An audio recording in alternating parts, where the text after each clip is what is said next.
जीत कौर। मैं 10th result 99.6% secure किया और कल जदों रिजल्ट आया it was like overwhelming for मी और लाइक सारिਆਂ ਨੂੰ बहुत प्राउड फील हो रहा है एंड ਮੈਨੂੰ भी बहुत ਵਧੀਆ ਲੱਗ ਰਿਹਾ है that I have made everyone proud. Expected number 98 to 99 ਦੇ ਵਿਚਕਾਰ ਹੀ but more than 99 it was really like overwhelming for me. कितनी की मेहनत बहुत मेहनत लाइक स्टार्टिंग तो भी मैं कंसिस्टेंसी और लास्ट दे 1-2 मंथ्स बहुत हेक्टिक रहा लाइक बहुत मेहनत करनी पई सी। मैं स्कूल तो लाइक स्कूल दी रिसोर्सेज यूज कीतियां ते PW या लाइक PW बहुत ज़्यादा हेल्पफुल सी। हाँ पेरेंट्स दे बहुत ज़्यादा सपोर्ट रही है और पेरेंट्स ने बहुत ज़्यादा सपोर्ट किया है, इमोशनल सपोर्ट भी और काम विच भी बहुत ज़्यादा सपोर्ट। आगे की सोचा अभी? अगे मैं JEE ਲਈ ਤਿਆਰੀ ਕਰਨ ਦੀ ਆ और ਉਹਦੇ ਲਈ ਵੀ ਮੈਂ ਹੁਣ ਲਾਈਕ ਆਪਣਾ ਬੈਸਟ ਦਊਂਗੀ।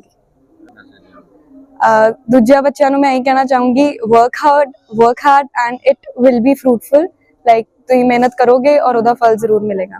हाँ मतलब ਤੁਸੀਂ ਪੜ੍ਹਨਾ ਤੇ ਬਹੁਤ ਜ਼ਰੂਰੀ ਆ, ਉਸ ਤੋਂ ਇਲਾਵਾ ਤੁਸੀਂ ਲਾਈਕ ਬਾਕੀ ਆਪਣੇ ਐਬਿਲਿਟੀ ਤੇ ਡਿਪੈਂਡ ਕਰਦਾ ਲਾਈਕ ਤੁਸੀਂ ਜਿੰਨਾ ਮਰਜ਼ੀ ਪੜ੍ਹ ਲੋਗੇ ਥੋੜਾ ਬਹੁਤ ਲਾਸਟ ਤੇ ਆਪਣਾ ਸੋਚਣਾ ਹੀ ਪੈਣਾ ਹੈ ਲਾਈਕ ਜੋ ਆਊਟ ਆਫ ਕੰਟੈਕਸਟ ਆ ਜਾਊਗਾ ਉਹਦੇ ਲਈ ਤੁਹਾਨੂੰ प्रिपेयर होना पैना। यस सर पूरा खुश, बहुत ही खुशी महसूस हो रही है जी। इतनी खुशी ਅਸੀਂ ਦੱਸ ਨਹੀਂ ਸਕਦੇ। I can't explain, I can't express in words. I'm over the clouds. ਬਹੁਤ ਜ਼ਿਆਦਾ ਖੁਸ਼ੀ ਹੋ ਰਹੀ ਹੈ। ਜਦੋਂ ਇਹਨੇ ਦੱਸਿਆ ਰਿਜ਼ਲਟ ਆਇਆ ਮੈਂ ਜਦੋਂ ਸਕੂਲ ਤੋਂ ਜਸਟ ਅਜੇ ਘਰ ਹੀ ਆਈ ਇਹਨੇ ਡੀਜੀ ਲੌਕਰ ਤੋਂ ਦੇਖਿਆ ਆਪਣਾ ਰਿਜ਼ਲਟ ਮੈਨੂੰ ਸਕਰੀਨਸ਼ਾਟ ਭੇਜਿਆ मम्मा सच्ची है मेरा ही रिजल्ट है, मम्मा सच्ची है मेरा ही रिजल्ट है। फिर मैं सारा डिटेल्स चेक करके मैं क्या नहीं अनु तेरा ही एक्चुअली उस तो शुरू तो ही एकेडमिक रिकॉर्ड्स ਜਿਹੜੇ ਨੇ ਬਹੁਤ ਵਧੀਆ ਨੇ ਔਰ ਉਸ ਤੋਂ ਬਾਅਦ ਸਕੂਲ ਜੇਮਸ ਕੈਂਬਰਿਜ ਬਟਾਲਾ ਉਹਨਾਂ ਦਾ ਵੀ ਬਹੁਤ ਸਾਥ ਰਿਹਾ ਉਹਨਾਂ ਦੇ ਟੀਚਰਸ ਔਰ ਉਸ ਤੋਂ ਬਾਅਦ ਜਦੋਂ 9th ਵਿੱਚ ਆਈ ਆ ਤੇ ਇਹਨਾਂ ਦਾ ਫਿਜ਼ਿਕਸ ਵਾਲਾ बैच ਇਹਨਾਂ ਦਾ 9th ਤੋਂ ਹੀ ਸਟਾਰਟ ਕਰ ਦਿੱਤਾ ਔਰ 9th 10th ਦੋਨੋਂ ਸਾਲ ਇਹਨਾਂ ਦੇ बैच ਚਲਾਇਆ ਤੇ ਮਤਲਬ ਹਰ ਡਾਊਟ ਇਹਦਾ ਕਲੀਅਰ ਹੀ ਰਿਹਾ ਹੈ, ਕੋਈ ਇਹਨੂੰ ਅਜੇ ਪ੍ਰੋਬਲਮ ਨਹੀਂ ਆਈ। ਕੋਈ ਵੀ ਇਹ ਦੁਬਾਰਾ ਵੀਡੀਓ ਨੂੰ ਰਿਪੀਟ ਕਰਦੀ ਤੇ ਉਸ ਤੋਂ ਬਾਅਦ ਇਹਦੇ ਡਾਊਟ ਸਾਰੇ ਕਲੀਅਰ ਹੀ।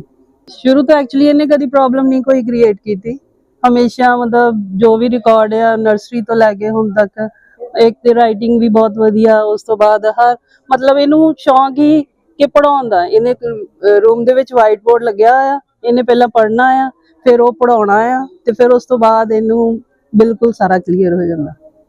की नाम है जी? उपकार सिंह। बहुत ज़्यादा मान तो बहुत ज़्यादा महसूस हो रहा, बेटी ने सिर उच्चा कर दिता।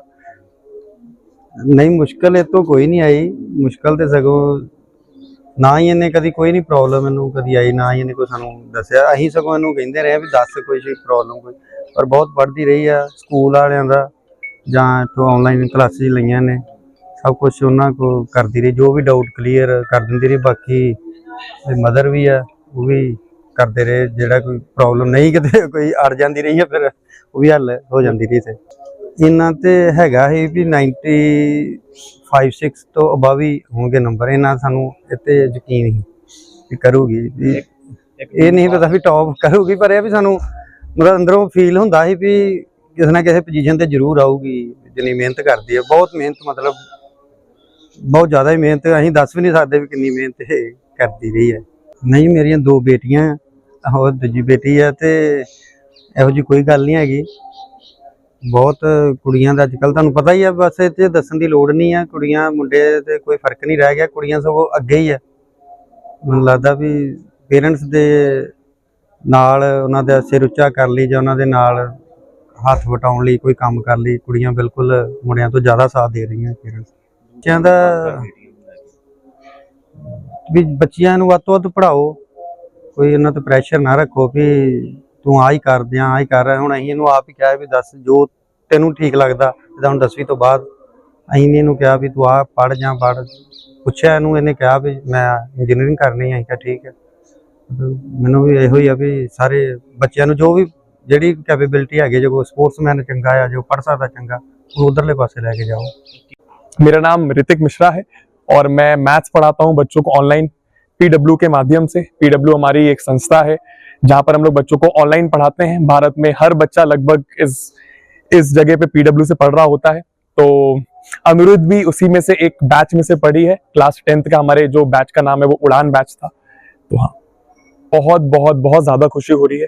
जब मैंने अपने टीचिंग की जर्नी स्टार्ट करी तो मैंने कभी नहीं सोचा था कि मैं भारत के कोने कोने में बच्चों को पढ़ा पाऊंगा और उसके बाद बच्चे मेरे से पढ़कर, उड़ान बैच से पढ़कर, पीडब्ल्यू से पढ़कर इतना अमेजिंग रिजल्ट लाएंगे। तो बहुत ज्यादा खुशी हो रही है और सबसे ज्यादा खुशी होती है उनके माँ बाप से मिलकर, जब उनके माँ बाप पे वो मुस्कान देखते हैं कि बच्चों ने उनको प्राउड फील करवाया। नहीं, हमारे संस्था में हम लोग सबसे पहले तो बच्चों को ऑनलाइन पढ़ाते हैं, प्योर ऑनलाइन रहता है। अब यहाँ पर सबसे पहले बच्चा लाइव लेक्चर देखता है। लाइव लेक्चर देखने के बाद बच्चे को अगर डाउट आते हैं तो वो क्लास में भी पूछ सकता है और क्लास के बाद भी पूछ सकता है। हमारा डाउट का बहुत बेहतरीन फीचर बनाया गया है जिसमें हम लोग 24 घंटे 7 दिन हफ्ते में डाउट बच्चों के सॉल्व कर रहे होते हैं। कैसा भी बच्चों को डाउट है, एकेडमिक डाउट है, नॉन एकेडमिक डाउट है, हम उसको सॉल्व करके देते हैं। साथ ही साथ लेक्चर तो प्रोवाइड करते हैं, डाउट भी सॉल्व करते हैं। हम लोग हर टाइम पर टेस्ट भी प्रोवाइड करते हैं और साथ ही साथ हम लोग बच्चों को होमवर्क शीट्स भी देते हैं, जिसको हम लोग डीपीपीस कहते हैं। पीडब्ल्यू के माध्यम से अगर मैं ऑनलाइन की बात करूं तो 40 लाख से 50 लाख बच्चा अभी पीडब्ल्यू ऐप से पढ़ाई करता है। अलग अलग सेगमेंट है। स्कूल एग्जाम्स हैं जहां पर स्कूल एग्जाम्स में 6, 7, 8, 9, 10, 11, 12 की हम पढ़ाई करवाते हैं। उसके बाद फिर हम लोग गेट एक मीडियम होता है उसकी पढ़ाई कराते हैं, यूपीएससी की पढ़ाई करवाते हैं, फिर लॉ की पढ़ाई करवाते हैं। तो लगभग हर एक चीज हम लोग पीडब्ल्यू में कैटर करते हैं। बच्चों को मैं सिर्फ एक ही मैसेज दूंगा कि बच्चे सोचते हैं कि ऑनलाइन पढ़ाई नहीं हो पाएगी उतनी। बच्चों के पेरेंट्स भी सोचते हैं कि ऑनलाइन क्या ही पढ़ाई हो पाएगी, अच्छे से पढ़ाएंगे नहीं पढ़ाएंगे। बहुत पेरेंट्स के मन में आशंका रहती है, डाउट रहता है कि क्या होगा, अच्छे से पढ़ाएंगे नहीं पढ़ाएंगे, हमारे बच्चों को बेसिक सारी चीज समझ में आएंगी कि नहीं आएंगी। मैं बस पेरेंट्स को ये बोलना चाहूंगा, आज की जो दुनिया है यहाँ पर बच्चा आपका एकदम फ्री ऑफ कॉस्ट या फिर एकदम मिनिमम अमाउंट में पैसे देकर बहुत अच्छी एजुकेशन हासिल कर सकता है। और उसका एक जीता जाता एग्जाम्पल अनुरीत हमारे सामने खड़ी हुई है। और ऐसे कई सारे बच्चे, सिर्फ अनुरीत नहीं, हमारे पीडब्ल्यू संस्था से इस बार का अगर मैं आपको डेटा बताऊं तो 300 से ज्यादा बच्चों ने पढ़कर 99% से ज्यादा स्कोर करा है। तो मैं बच्चों को यही बोलूंगा, बिलीव करो। उड़ान बैच में, उड़ान हमारे क्लास 10th का बैच है, उस बैच में बिलीव करो और जैसा जैसा टीचर बता रहे हैं, आई एम श्योर अनुरीत अग्री करेंगे इस बात पर, जैसा जैसा टीचर बता रहे हैं बस वैसा वैसा फॉलो करते जाओ। और सारी रिसोर्सेस आपको उड़ान बैच में मिलती हैं। लेक्चर्स मिलते हैं, रिवीजन मिलता है, डीपीपीज मिलती है जिसको हम लोग होमवर्क शीट्स बोलते हैं, टेस्ट होता है रेगुलर। उसके बाद आपकी और भी चीज आपको प्रोवाइड कराई जाती हैं।